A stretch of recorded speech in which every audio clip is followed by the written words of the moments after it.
Boa noite, pessoal. Todos bem? Todo mundo animado na segunda, né? Dia suave para estudar, o dia todo, ou pelo menos só a noite, né? É um prazer estar com vocês aqui de novo. Vocês vão ter dobradinha comigo essa semana, hoje e amanhã. Olha que legal, que privilégio para mim. E vamos ver se a gente consegue dar uma boa sequência na matéria lá do edital. A gente tinha parado na semana passada falando de princípios, né? Falamos dos dois princípios que caem mais dentro dos concursos, por isso gastamos um pouquinho mais de tempo neles. E agora tem outros princípios que são mais secundários e a gente consegue ver todos eles mais rápido. Lembrando, os princípios, eles fazem parte de uma matéria maior, que é o limite ao poder do Estado de tributar. Esse limite ao poder de tributar, a gente vai ter os princípios e vai ter as imunidades. Eu cheguei a falar para vocês quais eram as diferenças entre princípios e imunidades? Não? Então anotem aí. Antes da gente entrar aqui na irretroatividade, coloquem aí. Que eles são a mesma coisa, eles servem para a mesma função, eles servem para limitar o poder do Estado de tributar. Mas quais as principais diferenças? Anotem aí. Os princípios orientam a criação de tributos. Os princípios orientam a criação dos tributos.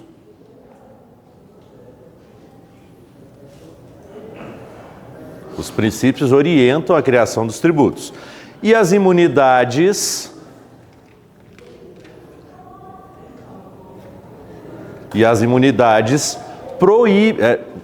Proíbem, ou vedam, né? Proíbem a incidência dos tributos sobre algumas pessoas e objetos. E as imunidades proíbem a incidência dos tributos sobre algumas pessoas e objetos. Basicamente essa é a diferença.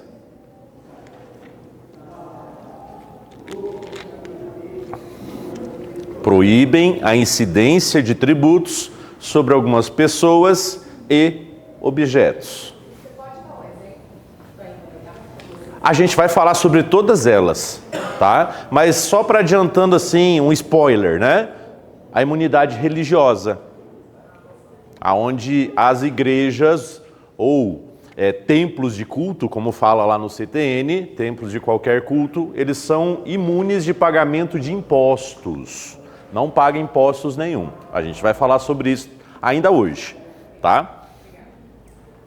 A gente tinha visto dois princípios, né? O princípio da legalidade, que é o que mais cai.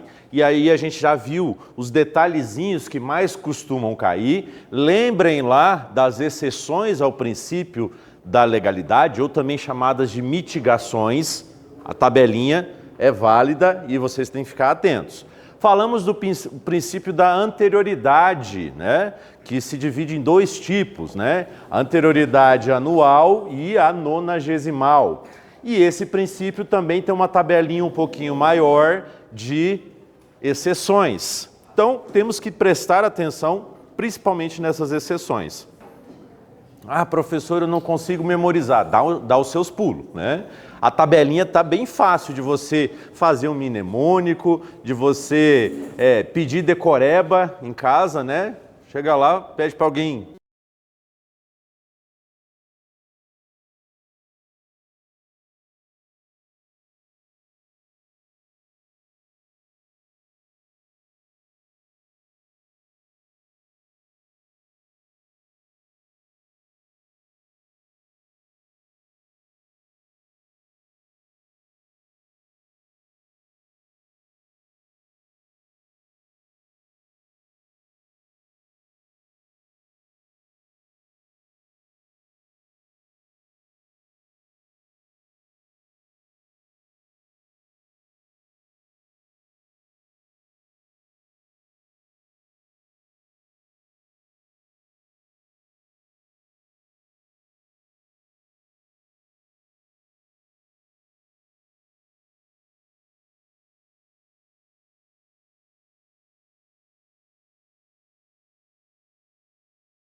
Igualdade não, igualdade.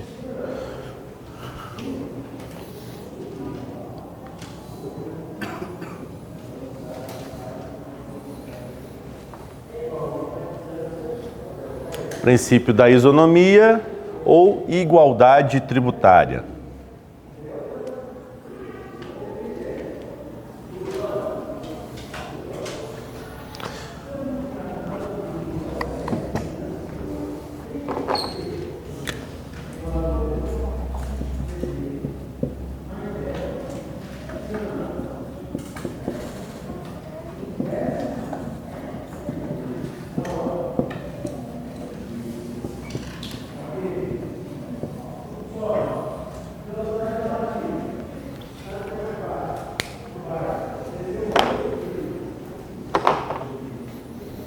A gente já viu isso daqui, né? A atividade lícita incide o tributo ou a multa? Tributo. Então, aqui ok, aqui não. E a atividade ilícita incide o tributo ou a multa? Tributo não. E aqui ok. Então, tá fácil da gente lembrar. A questão aqui do princípio da isonomia é o seguinte: mas e se a atividade ilícita, ao mesmo tempo que ela é ilícita, ela também se encaixa no fato gerador que existe na tributação? Vai se aplicar a tributação? Exato, exato. A questão que a gente começou a resolver lá, né, do Joãozinho. É Joãozinho, né? Acho que era Joãozinho. Uma das questões que a gente viu lá no grupo de questões. Se a atividade ilícita, que é essa daqui, que não incide, se ela tiver um fato gerador tributável, aí vai ser aplicado. Uai, professor, mas como assim? Ela vai ser aplicada não porque a atividade é ilícita, mas porque ela entra num fato gerador que, em tese, é para atividades lícitas. Me explica isso melhor para eu entender.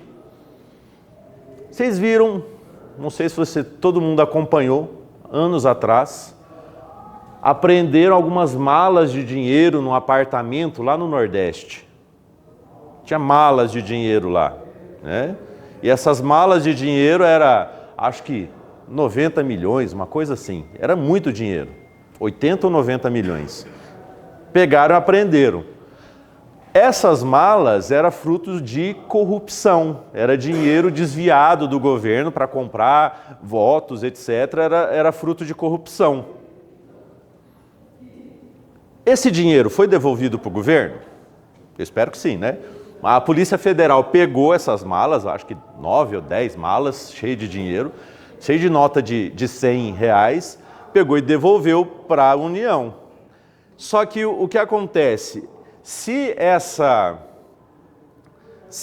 investigação da polícia identificou a pessoa que era dona dessas malas, além dela perder o dinheiro todo que era ilícito, ela ainda tinha que pagar imposto de renda. Imagina 27,5% de 90 milhões. Eu falei, mas por quê? Porque ela praticou o fato gerador renda. A renda veio de uma atividade ilícita? Veio, mas ela teve renda. Então, a tributação não foi porque era ilícito, até porque o conceito lá de tributo, que a gente viu lá na primeira aula, do artigo 3º do CTN, fala que o tributo não é uma penalidade. Mas se a atividade é ilícita e se encaixa no fato gerador, vai ser cobrado. E aí eu tenho duas historinhas para contar para vocês. A primeira é do imperador Vespasiano. O imperador Vespasiano criou o imposto do xixi, né? Tinha os banheiros públicos lá em Roma e daí ele cobrava uma moedinha para quem queria mijar. Era o imposto dos banheiros públicos romanos, né? E o filho do Vespasiano, né, príncipezinho Nutella, chegou para o pai e falou assim: pai, que nojo, né? Esse dinheiro sujo, né? Dinheiro que vem de banheiro público.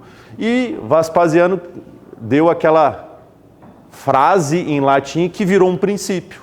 Ele falou: pecunia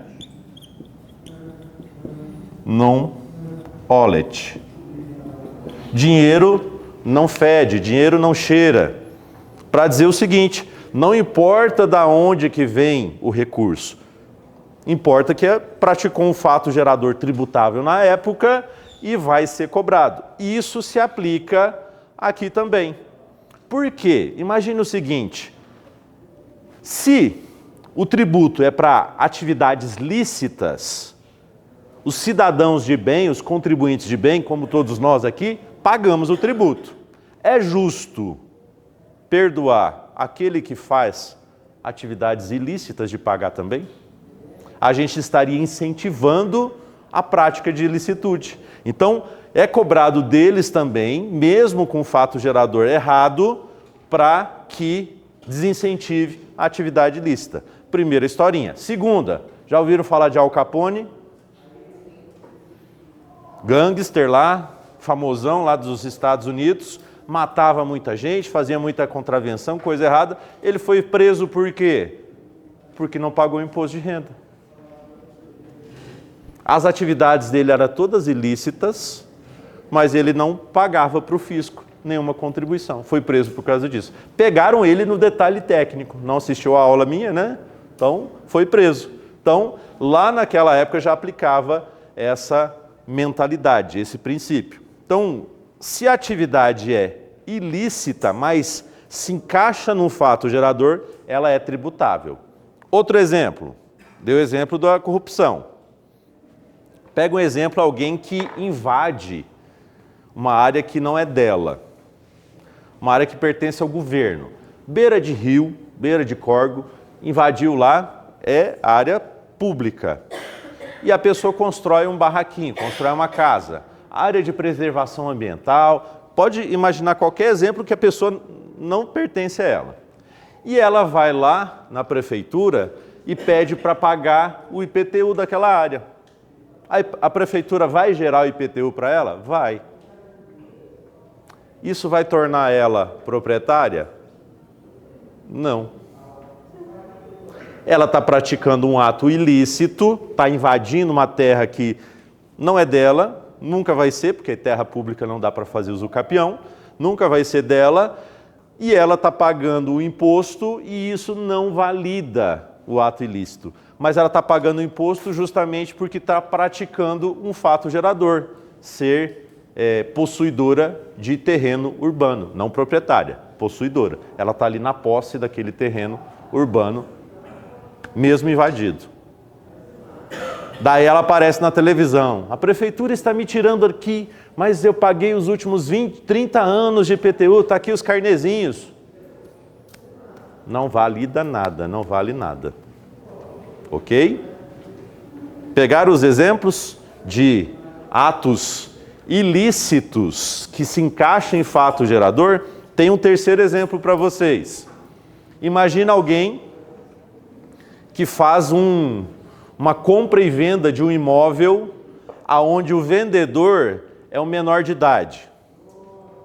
O terreno, o imóvel estava no nome do menor de idade. O menor vai lá, assina tudo, ele faz a compra e a venda. Eu chego lá na prefeitura, no estado, e eu chego lá e eu quero pagar, nesse caso é prefeitura, eu quero pagar o imposto de transmissão, o ITBI. Eu comprei, vendi, eu quero pagar o ITBI.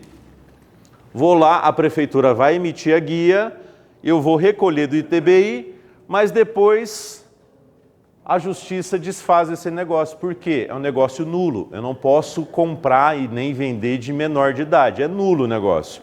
Eu chego na prefeitura: olha, eu fiz o negócio, não sabia que era menor de idade, tomaram o meu terreno de volta, eu quero a devolução do ITBI.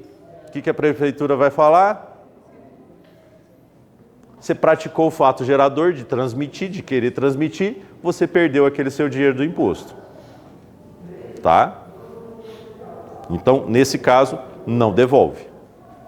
3 exemplos para vocês imaginar o que é o princípio da isonomia. A tributação, ela se aplica igualmente para todos. Igualmente para todos. Esse é o princípio da isonomia. Ela evita que pessoas que praticam atividade ilícita enriqueçam de forma ilícita.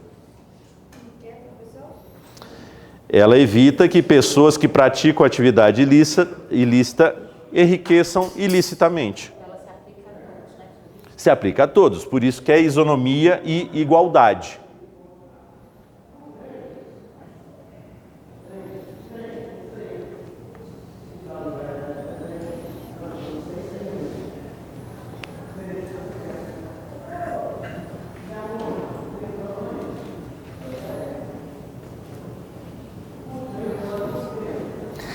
Essa igualdade tributária, ela tem um limite máximo e um limite mínimo para tributar.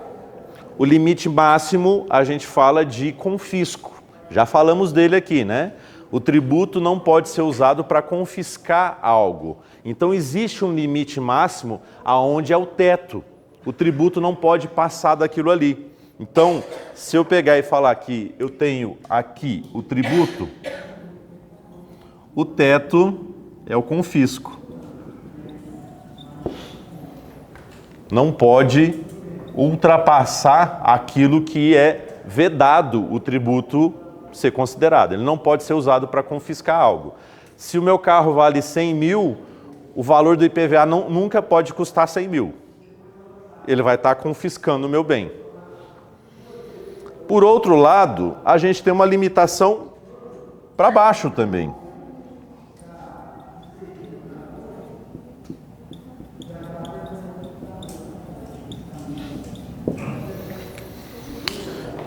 Que não pode tributar um valor mínimo. Então a tributação tem que deixar algo para o contribuinte. E isso é o mínimo existencial, aquele básico que eu tenho que ter para sobreviver. Chamado mínimo existencial. Então a tributação não pode pegar tudo que eu tenho, mas ela também não pode, ela tem que reservar, fazer uma reserva de pelo menos deixar algo para que eu possa sobreviver. E esse algo, dentro do direito tributário, é chamado de mínimo existencial. Isso tudo vai variar e ele ganha um nome de capacidade contributiva.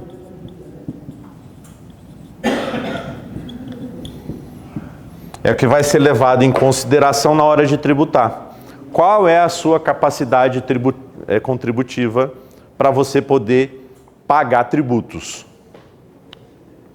Se você tem menos patrimônio, menos renda, você tem menos capacidade contributiva. Agora, se você tem mais patrimônio, mais renda, você tem mais capacidade contributiva. Então, você vai incidir mais tributos sobre você. Geralmente, a tributação, para quem ganha muito dinheiro, a pessoa vai pagar bem mais. Salvo se ela tiver um bom contador, um bom advogado tributarista, que consegue fazer com que ela pague proporcionalmente menos do que as pessoas que não têm esse apoio. Ficou claro aqui, gente? Eu tenho um limite máximo e eu tenho um limite mínimo que não pode ser tributado. Esse é o princípio da isonomia. Mais um agora.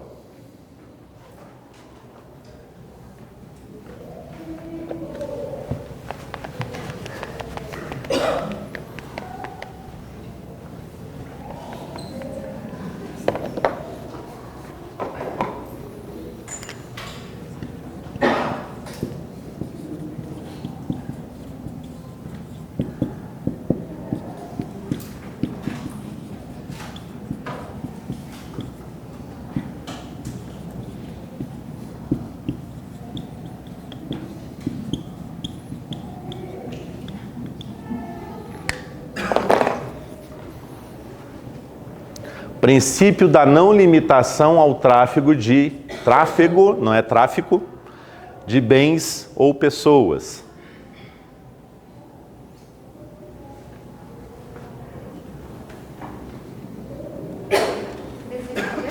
Da não limitação do tráfico de bens e pessoas.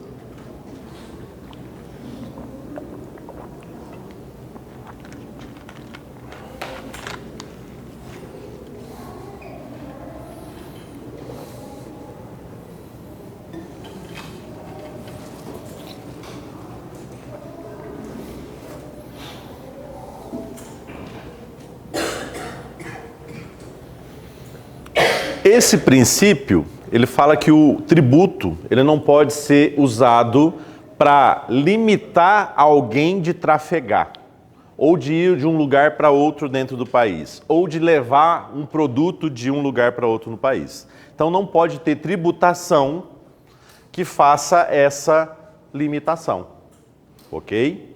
Não pode ter nenhum tributo.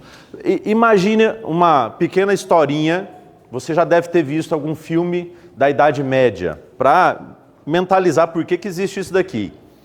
Não tinha um filme na Idade Média onde o cavaleiro tinha que sair do ponto A ao ponto B, ele tinha que passar numa ponte e tinha alguém falando, pague o tributo ou você não passa na ponte.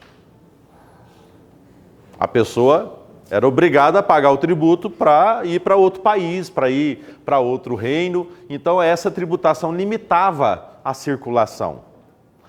Aqui no nosso país a gente não tem isso porque a gente tem liberdade de locomoção. É um princípio da Constituição. A gente não pode ser vedado de locomover. Lembra do habeas corpus? Já ouviram falar? Habeas corpus é uma ação constitucional que libera você porque você foi proibido de circular. Foi geralmente preso, né? Você está preso, apreendido em algum lugar lá, o habeas corpus vai fazer com que você se movimente, volte a se movimentar. Qualquer pessoa pode fazer um habeas corpus, tá? E essa limitação é justamente isso. Você não pode ser proibido, pessoas não podem ser proibidas de circular e não pode ser proibidas de mandar mercadorias de um lugar para o outro. Ah, professor, e o pedágio? Como funciona? Primeiro de tudo, pedágio é tributo? Não é tributo. É preço público, né? É tarifa. A gente viu a tabelinha diferente entre taxa e tarifa. Taxa é tributo, tarifa não. Então, não se encaixa aqui nesse princípio. Ainda no pedágio, o pedágio te proíbe de circular? Não. Não responda isso na prova. O pedágio não te proíbe de circular. O pedágio não é cobrado para isso. Ele é cobrado para manter aquela via. Se você está pagando o pedágio, é porque você está usando uma via que o pedágio está ajudando a manter ela em pé. Agora, o que foge um pouquinho do sistema? É aqueles pedágios que os índios estavam cobrando, né? Não tem via nenhuma, estrada de chão, cheia de buraco, não tem conservação nenhuma, eles estão lá cobrando pedágio. Aquilo sim é ilegal, né? Aquilo sim é uma forma de limitar o trânsito. Por isso que, se chamar a polícia vai lá e ajuda a passar, né? Agora, o pedágio não se encaixa nessa vedação. Então, se quiser colocar ali como exceção, entre aspas, né, o pedágio não limita ninguém de trafegar. Ah, mas eu queria ir para Goiânia, não posso ir porque tem um pedágio no meio do caminho. Será? A gente falou isso na aula passada. Você pode pegar outros rumos e ir e não usar aquela via que é pedagiada. Não concordo. Mas também não, vai brigar com quem? Mas não vai contando com isso, não. É o direito de ir e vir. Você pode ir aonde você quiser, mas você pode escolher a via, se você quer uma via pedagiada ou uma não. E se pedagiar em todas as vias? Daí você vai pela estrada de chão. Vai ter via que não tem pedágio. É um caminho longo, que você não vai chegar tão rápido que nem usando a via do pedágio, mas você vai conseguir. Lá em São Paulo, se você for, a maior parte das vias são pedagiadas. Nem por isso você consegue derrubar o pedágio dizendo que ele está afrontando o princípio da não limitação. Você pode não escolhendo vias alternativas. Pessoal, você tem que levar para a prova o conceito tributário, tá? Eu estou passando para vocês o conceito tributário. Se você for tentar discutir com a prova, você erra, você perde. Ah, eu não concordo, não acho justo. Também não acho justo. Mas você tem que pensar qual que é o conceito tributário. O conceito tributário, se você chega com ele na prova, você não cai na pegadinha. Que a pegadinha vai falar para você que pedágio é injusto, pedágio limita, e você marca, porque você concorda. É isso mesmo, eu sou militante, eu concordo, e daí você erra a questão. Você acha que ele vai aparecer lá, a questão vai aparecer falando exatamente a opção certa vai ser a que você traz do seu senso comum? Não. Vai ser a opção certa, aquela que você não concorda. Não. Eu estou passando para você a resposta certa da prova. Tá bom? E no direito tributário vai ter muito disso. Nas outras áreas do direito, vez em quando, mas no direito tributário tem muita coisa que a gente não concorda. E a gente vai ter que, na prova, chegar com a mente tributária, não com a mente do senso comum. Outra exceção que vocês podem colocar aí, as barreiras alfandegárias. Um outro motivo por que o pedágio não limita. Porque esse princípio, a não limitação ao tráfego, entre municípios e estados. E um pedágio quase sempre não está no limite entre municípios. Ele está dentro de um município, do lado de cá é município, do lado de cá é o mesmo município. Então, se você pegar a praça de pedágio lá, indo para Goiânia, ele está em Anápolis ou Goianápolis? É Goianápolis de um lado e é Goianápolis do outro. Então, ele não está fazendo essa limitação entre municípios ou estado. Agora, a segunda exceção, aquela que barra bens, é os postos de alfândega, que geralmente esse sim fica no limite na divisa do estado. Quer ir lá para Minas Gerais, tem o posto alfandegário bem na divisa. E você vai passando lá e a mercadoria fica apreendida naquele posto. Mas fica apreendida porque está vedado, está violando o princípio da vedação à circulação de bens? Não. Geralmente fica apreendida porque a pessoa não pagou algum tributo, geralmente ICMS. Então, fica presa ali na fiscalização por falta de pagamento. Se aquele caminhoneiro regularizar o pagamento, ele segue viagem. Perfeito? Então, o posto de alfândega de fiscalização, geralmente no limite de estados, ele vai barrar, mas não porque é motivo de barrar. É porque ele fiscaliza um imposto que não for pago, que é o imposto que libera você de circular. Perfeito? Tranquilo? Então, se cair essas duas exceções, pedágio e postos alfandegários, essas duas exceções, não violam o princípio da não limitação do tráfico de pessoas e bens. Memorizem.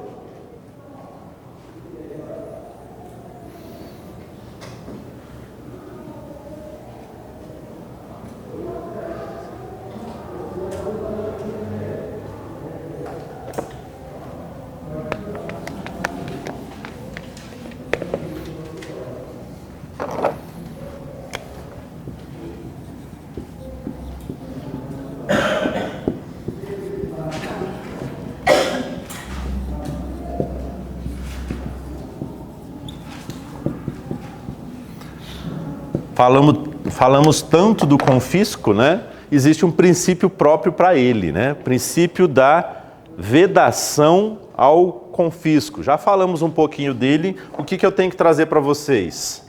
Exceções.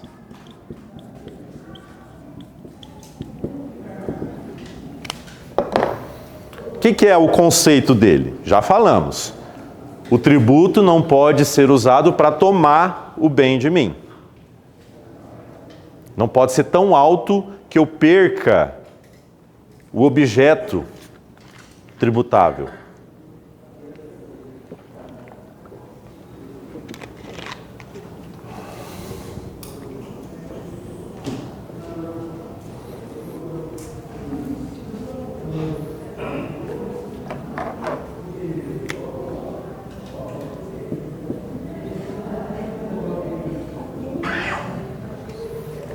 Primeira exceção são os impostos extrafiscais.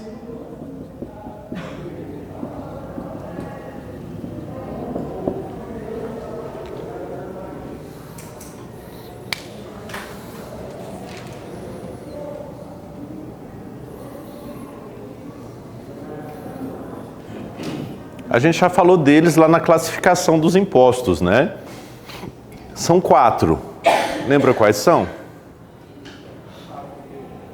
Os impostos extrafiscais, aqueles que servem para regular a economia, II, IE, IOF, IPI. São os extrafiscais, só 4, tá?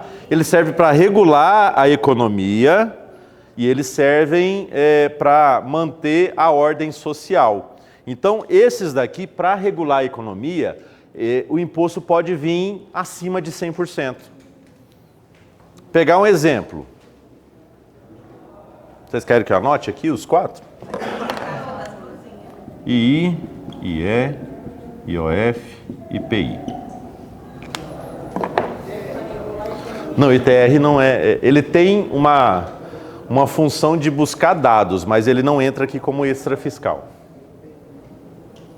Ele serve para regular a economia? Regular a economia e manter a ordem social.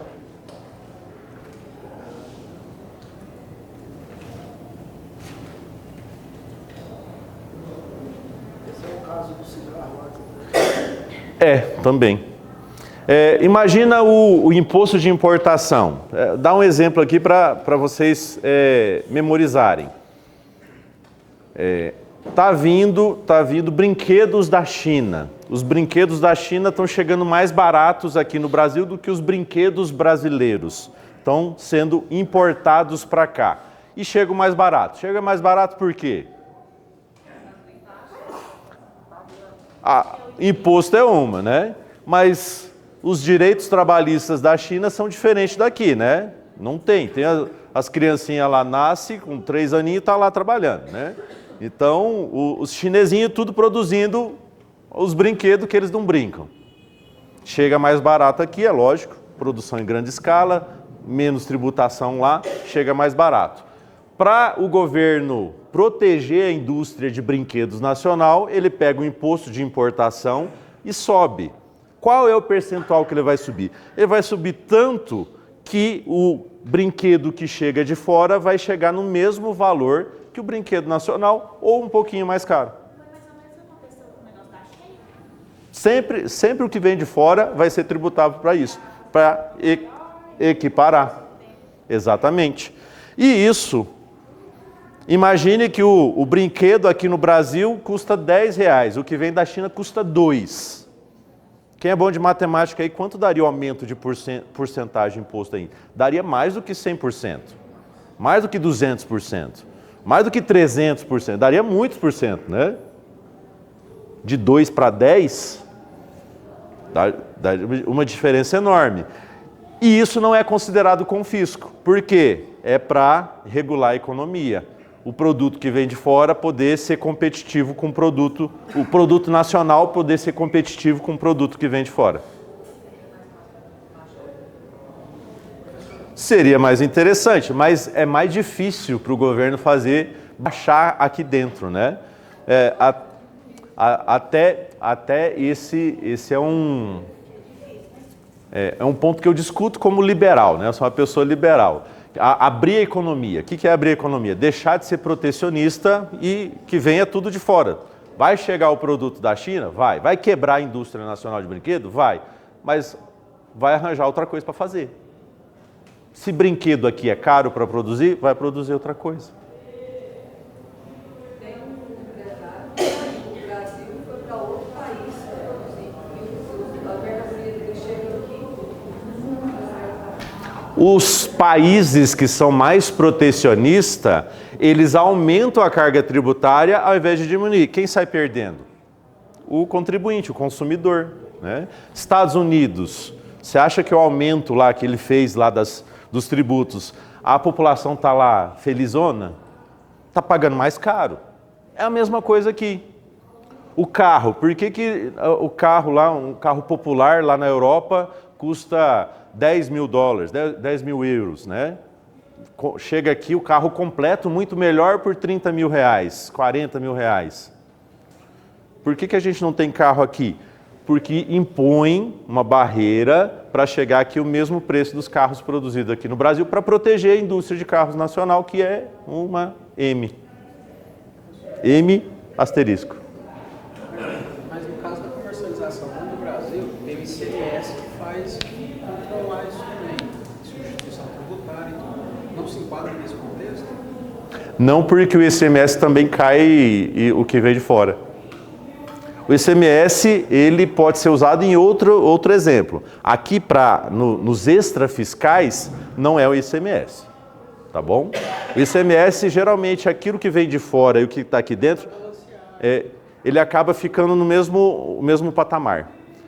O que muda aqui, o jogo, são esses que são diferentões. Seja para entrar um produto, para sair, ou para regulamentar operações financeiras ou até mesmo da indústria. O que acaba sendo, por exemplo, até contraditório, a hora que a gente for falar do IPI, o IPI ele é cobrado dos produtos fabricados aqui no Brasil, mas é cobrado também dos tributos, dos produtos que vêm de fora. Não foi feito aqui, mas cobra do mesmo jeito.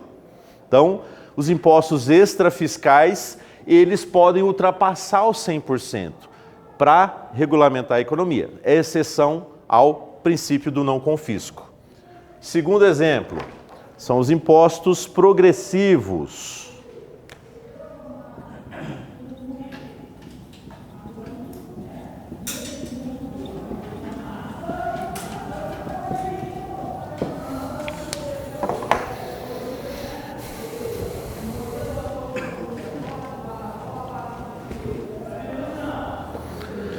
Impostos progressivos são aqueles que podem ser aumentados de acordo com uma condição. Eles podem sofrer aumentos conforme uma regra, um requisito. Dois exemplos aqui, IPTU e IPVA. Não, IPTU e ITR.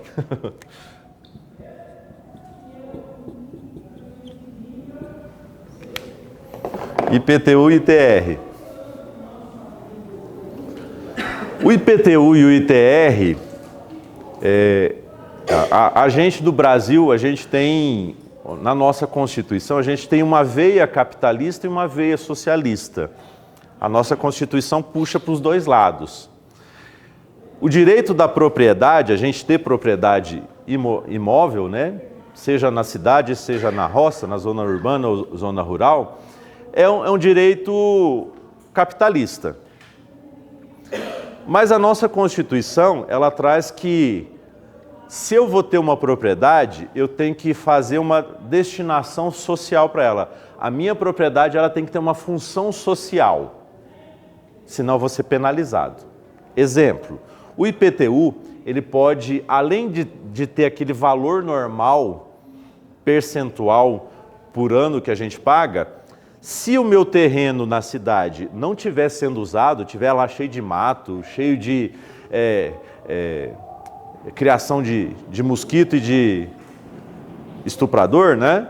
Se tem lá, meu terreno está sendo pouco usado, ele não está atingindo a função social, ele não está melhorando a sociedade. Eu vou ser taxado uma taxa extra.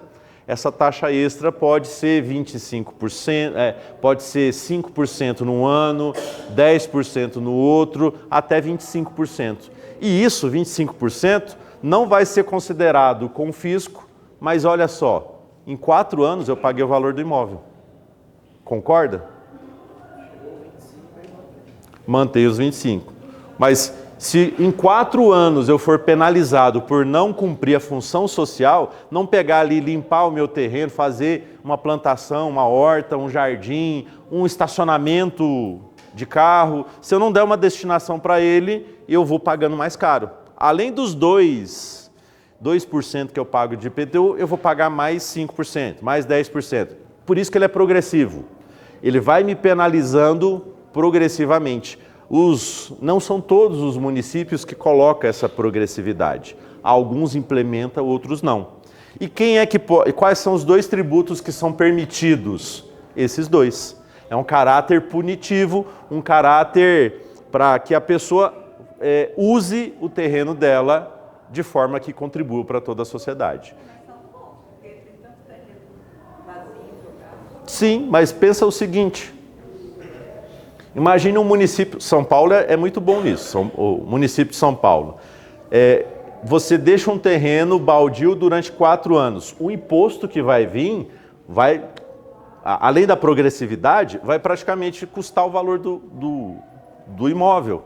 A prefeitura vai poder levar a leilão e pegar o imóvel como se fosse um confisco, porque você não pagou os tributos. Então, tem muita gente que perde imóvel porque compra, deixa do que está ali e vai lá para a Europa, vai para fora do Brasil. Pensando, não, meu imóvel está garantido. Se não pagar a tributação, não fizer uma destinação, constrói ali uns kitnet para alugar, vai perder o imóvel. Mas aqui não tem aquele negócio que quando não limpa, a prefeitura... Aí é outra coisa, tem a taxa de limpeza. Não aí já não é imposto, né? É a taxa. Tem uma taxa de limpeza, a taxa de manutenção, né? Alguns colocam, tem uma abreviação lá, IVA, IVB, uma coisa assim, eles colocam uma abreviação para ir cobrando também. Pode cobrar, taxa de limpeza e manutenção do terreno. Vai lá a prefeitura, roça tudo e cobra a taxa. Além disso, tem isso que eu estou falando para vocês. Não é uma coisa ou outra, é as duas. E pensa, você como futura prefeita, como futuro prefeito, você colocaria isso também. Tem que destinar para alguma coisa útil à propriedade. É bem socialista, mas é algo que existe na tributação, existe dentro do nosso ordenamento tributário. Deixa eu te perguntar uma coisa. Quando a pessoa é um idoso, por exemplo, acima de 60 anos, eu não sei se é verdade, eu nunca li essa lei, deixa de pagar IPTU ou quando o idoso é dono, falece e tem só os filhos e eles deixam de pagar? Isso pode cair no concurso, algum tipo de pergunta assim ou não? Pode, geralmente em concurso, tributo, né? Concurso municipal. Por quê? Cada município vai ter uma lei diferente. Essa lei aí do idoso não pagar é lei de isenção. Cada município cria a sua isenção. Então, em Anápolis, por exemplo, a lei de isenção aqui fala, se a pessoa for aposentada, aposentada, ganhando um salário mínimo e o terreno tiver o valor de até 120 mil, ele está isento de pagar o IPTU. São 3 requisitos para a pessoa. Tem que ser aposentado, um salário mínimo e o terreno tem um valor até 120 mil. Lá em Goiânia vai ter essa mesma isenção com outros requisitos. Talvez lá o valor do imóvel seja 200 mil. E quando a pessoa falece? Só tem uma mulher, morreu aí ficou os filhos. Aí os filhos também não pagaram. Pode ser... Ele vai ser tributado do mesmo jeito? Vai ser tributado. Se não pagar a tributação, se não era isento, né, não tinha nenhuma isenção, vai continuar a tributação. A tributação não é mais no nome do falecido, porque ele faleceu, é no nome do espólio dele, que é os bens que ele deixou. Se o espólio não pagar e ninguém fizer o inventário para transferir, o bem é leiloado e vai para a prefeitura. Ok? Então, os impostos progressivos são esses dois, o IPTU e o ITR, que é a mesma coisa do IPTU, só que da roça. Terceira exceção.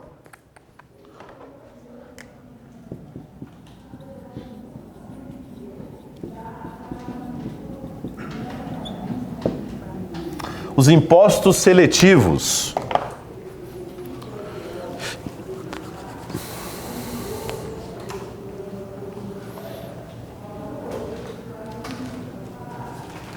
Aqui entra o ICMS e o IPI de novo. IPI? É.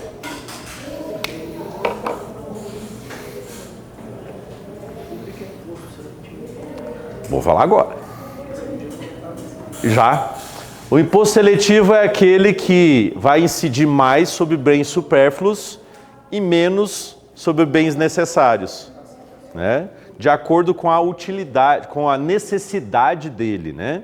Então, é o governo que classifica quais são os bens mais necessários e os bens menos necessários para a gente sobreviver. Aí entra o cigarro, entra as bebidas alcoólicas, entra os refrigerantes, entra os carros de luxo. A cesta básica é o contrário, né? A gente está falando a exceção, a vedação do confisco, né? É para cima. Então, por isso que uma carteira de cigarro tem lá tributação de 300%. A mesma coisa com a bebida alcoólica, passa de 100%. Por quê? É o governo tentando desestimular o consumo daquele produto. Mas a gente paga mesmo assim, né?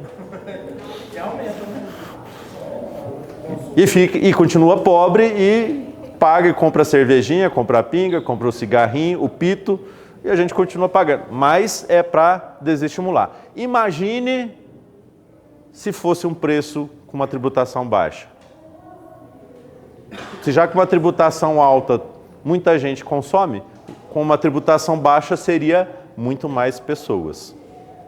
Então os impostos seletivos também são exceção, eles podem ficar acima. Outros, impostos sobre energia,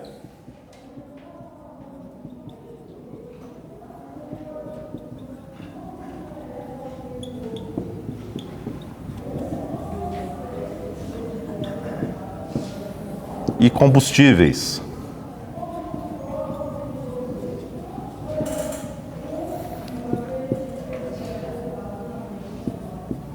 O IGF e o IEG.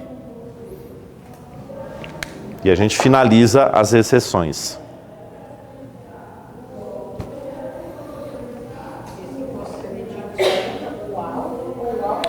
Aqui, como exceção ao princípio da vedação ao confisco, só a parte alta. Os impostos seletivos, eles podem ser acima e abaixo. Tem a cesta básica que os impostos são zerados, os itens da cesta básica. Agora, ele não entra aqui como vedação ao confisco, não se encaixa. O que seriam esses impostos sobre a energia elétrica e combustíveis?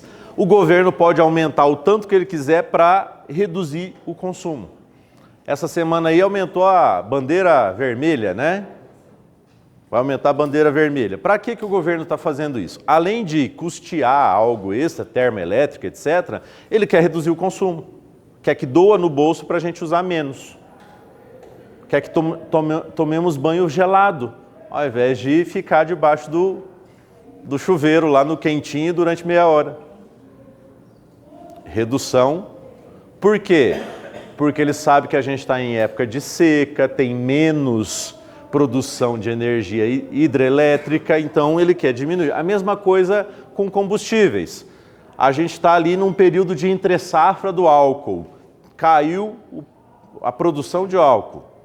Ele vai aumentar a taxação do álcool para a pessoa usar menos e ir para a gasolina.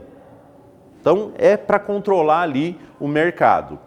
IGF, qual que é o imposto? Imposto sobre grandes fortunas. Já foi criado? Não. Mas, quando for criado, vai ser para consumidores ou contribuintes de alta rentabilidade. Então, ele pode ter uma característica confiscatória, porque ele serve justamente para pessoas que têm muito. Eu só não entendi a função, tipo assim, vamos lá, você pode falar. Acabei de falar uma delas. Pois é o G. IGF. IGF. Para tributar pessoas com grande capacidade contributiva. Imposto sobre grandes fortunas.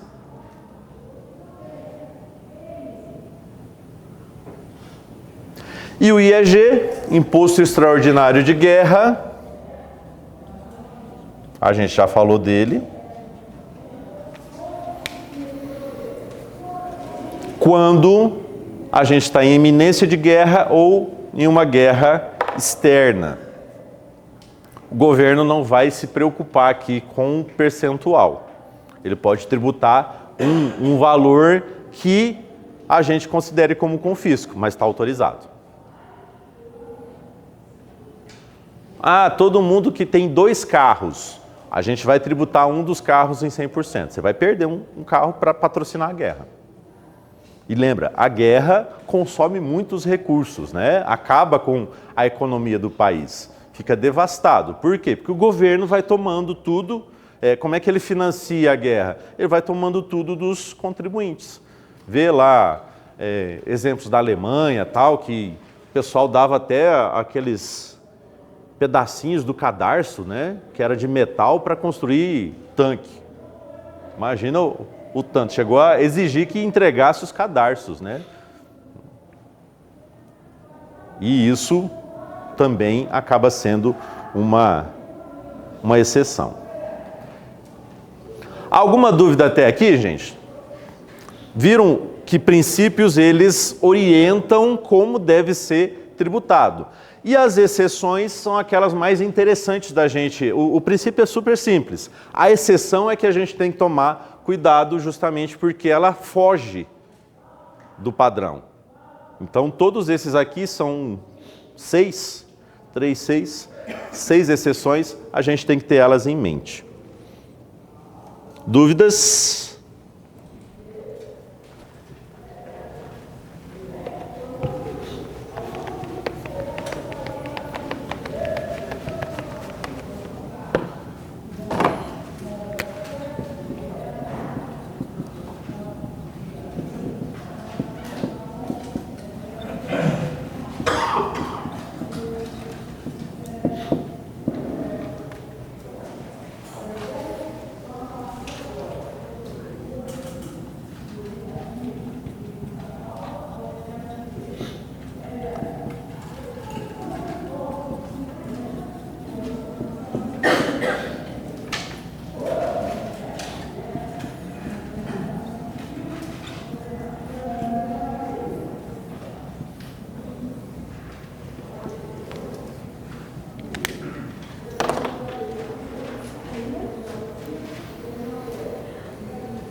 Aqui, encarem isso como 2 conjuntos. Vocês que fizeram matemática, né? Não. No ensino médio. Conjunto A, conjunto B, conjunto C. Lembra disso, né? Uhum. Lembre que aqui a gente está brincando de conjuntos. Pertence, não pertence, exatamente. Então, para entender imunidades, vamos ter que falar de competência e isenção, até para diferenciar. A imunidade é uma forma de barrar o poder do Estado de tributar, como a gente já viu. Mas como a gente vai entender ela? Bem, o Estado ele tem uma competência para tributar. Lembra lá dos impostos? É o que a gente consegue identificar melhor. Qual é a competência da União para os impostos? Ela tem alguns impostos que ela pode cobrar. Qual que é a competência dos estados? Outros impostos. Município? Outros. Então, ele tem competência. Dentro dessa competência para ele cobrar, o próprio Estado, ou seja, o próprio ente tributante, pode criar isenções, aqueles que ele não quer tributar. Iria tributar, mas ele deixa de fora. Um exemplo, os idosos, aposentados, né, não vão pagar IPTU. É opção do legislador municipal tirar essa classe de pessoas da tributação. Dentro das isenções, existe a incidência do tributo. A pessoa tem o imóvel que vai ser tributado. Só que a isenção, ela acontece de uma forma que não vai ter aqui o lançamento. Ela impede, palavra-chave, ela impede o lançamento. Aquele tributo não vai ser lançado porque ele é isento. Incide o tributo, mas ele não é lançado. Já nas imunidades, ele está fora da competência. Os dois não se comunicam, né? Não tem comunicação. As coisas que estão aqui dentro do grupo da imunidade, elas não vão ser atingidas pelo Estado. O Estado não pode chegar até elas. Imagine se você for considerado como imune à Covid. Pode chegar alguém com Covid perto de você? Pode, você é imune. Aquela doença não te atinge, não vai chegar a te atingir porque você tem imunidade. As coisas que estão aqui, que a Constituição coloca como imunes tributárias, nenhum Estado pode, nenhum ente tributário pode chegar. Então está fora da capacidade. Aqui eu não falo de lançamento. Aqui não existe nem fato gerador, porque está barrado, está longe, está protegido da tributação do Estado. Tranquilo aqui, gente? Entenderam a diferença de imunidade para isenção? A imunidade, o Estado não consegue chegar, ele não alcança. A isenção, o Estado alcança, mas ele prefere, ele opta por não cobrar.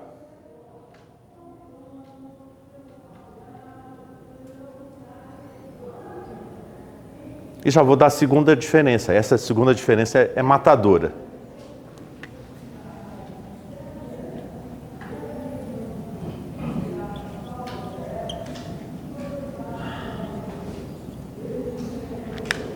Aonde está localizadas as imunidades? Na Constituição Federal. Aonde está localizadas as isenções? Nas leis ordinárias ou leis complementares. Essa diferença é muito boa.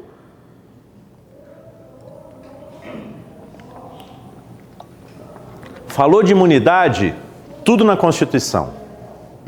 Falou de isenção, a lei de cada ente que vai falar de isenção. Se é o município que cobra o IPTU, é o município que pode isentar. Se é o município que cobra ISS, é o município que pode isentar o ISS. E assim por diante.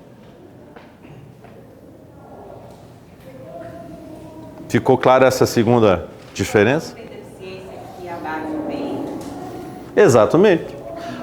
Na verdade, o IPI ele é um imposto federal. A pessoa com deficiência que vai comprar um veículo automotor, ela tem uma lei federal que fala que o IPI, o carro que sai de fábrica, vai sair sem o IPI. E ela tem uma lei estadual, dependendo do estado, que fala que ela não vai pagar o IPVA. São duas leis de isenção para pessoas com deficiência.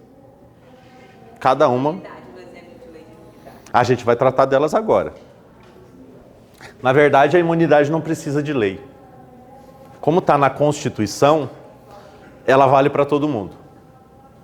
Não precisa, por exemplo, o estado de Goiás, o município de Anápolis, não precisa criar uma lei falando de imunidades. Embora eles repitam aquilo que está escrito na Constituição, eles repitam para dizer que é imune, mas nem precisava. Eles não conseguem tributar. Então, estando escrito ali ou não, eles não atingem, está fora do alcance.